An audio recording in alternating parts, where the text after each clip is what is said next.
l'idée qui est intéressante, c'est-à-dire que la thèse de Jonathan Haidt, c'est de dire vous coupez, vous interdisez en partie, ou même totalement, par exemple dans les écoles, ou alors pour les mineurs avant 14 ans, et déjà les choses iront mieux en termes de santé mentale. Je vous ai vu réagir pas mal, Salomé.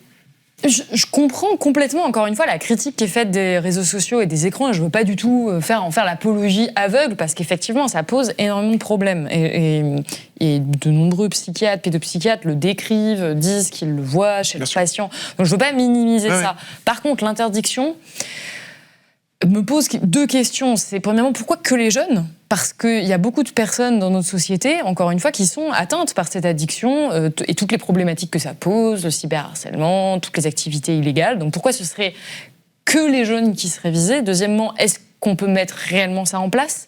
Et surtout, moi, ce qui me dérange, c'est qu'on ne pose pas la question du rapport de l'État, puisqu'il en appelle à des mesures étatiques, gouvernementales, avec ces grosses entreprises, puisqu'il désigne entre guillemets le mal, c'est-à-dire le fait qu'il y ait des entreprises qui mettent en place des stratégies pour commercialiser des services qui sont nocifs, selon lui.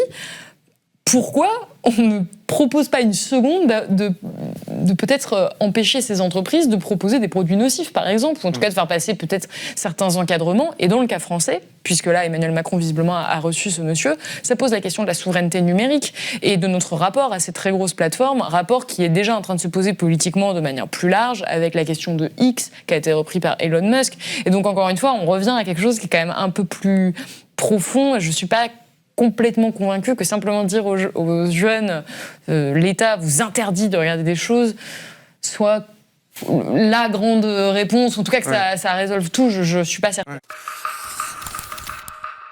Mediapart.